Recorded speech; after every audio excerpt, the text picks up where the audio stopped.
was on target. If you've ever tried AI video, you already know the pain. You get one great clip, then the next one melts, the character changes, the camera move breaks the scene, or the audio feels like a random loop slapped on top. So today, I'm showing you the first AI video workflow I've used that actually holds together like a real cinematic tool. It's Kling 3.0 inside Higgsfield. Seriously? And everything you're about to see is done directly on the Higgsfield website, on screen, step by step. Also, stay with me because in a minute, I'm going to show you the exact prompt structure I use so you can stop guessing and start getting consistent results with any AI video model. All right, I'm on Higgsfield.ai. Up top, I'm going to Video, then Create Video. Right away, you'll notice you've got access to a bunch of different video models here, but the one we're focusing on is Kling 3.0. On the left panel, this is where the whole workflow happens. First, I set the ratio depending on what I'm making. If you want YouTube, go 16:9.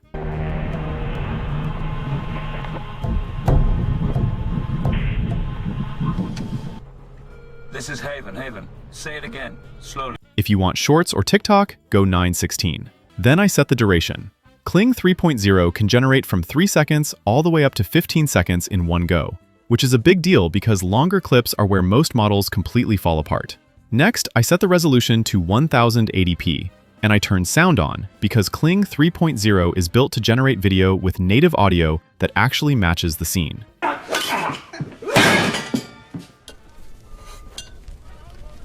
This is humiliating.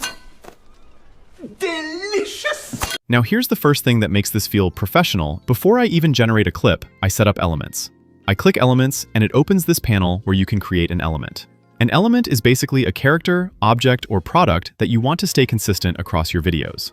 I click create new element, then I upload a few images of the thing I want to keep consistent. I give it a name and I add a short description. The reason this matters is simple.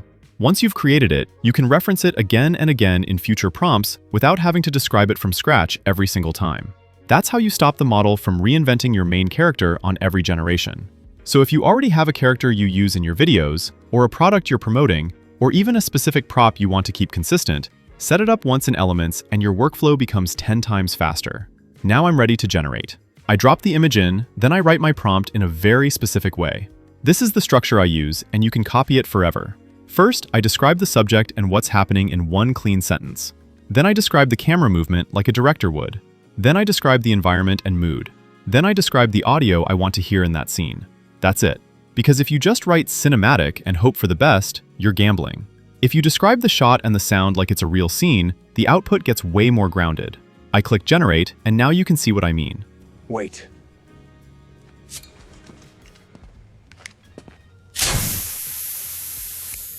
The motion stays stable, the scene doesn't melt halfway through, and the clip feels like it has actual intention behind it. Now let's talk about multi-shot, because this is one of the biggest upgrades. There's a multi-shot toggle on the left. When you enable it, Kling can create several shots and combine them into one video in a single generation, up to the same total duration limit. That means you can get a mini sequence with multiple angles without stitching clips manually. If you want this to look good, keep it simple. Make it one scene with a clear flow, like an establishing shot, then a closer shot, then a detail shot. One location, one action, clean transitions.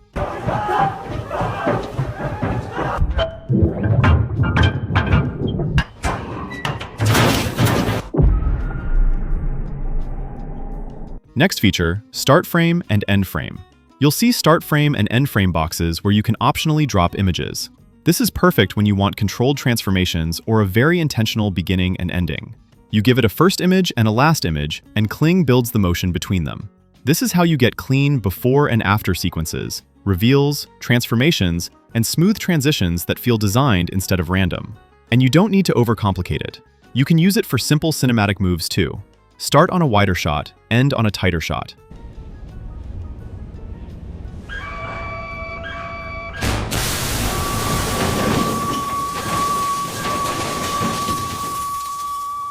Start with the subject still, end with the subject in motion.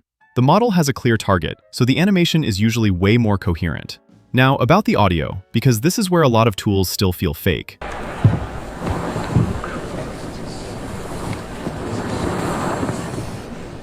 Places. When sound is on, don't ask for cool audio. Ask for real audio. Tell it what the environment sounds like. Tell it what the action sounds like. If there's a city, you want distant traffic and wind.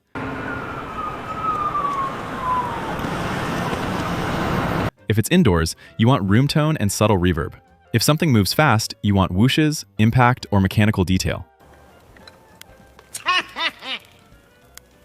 Trade?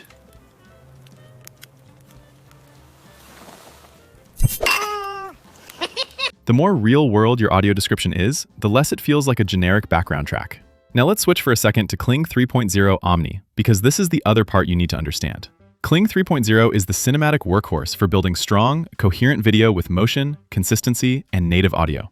Kling 3.0 Omni is for when you care even more about reference fidelity, instruction following, and expressive character performance.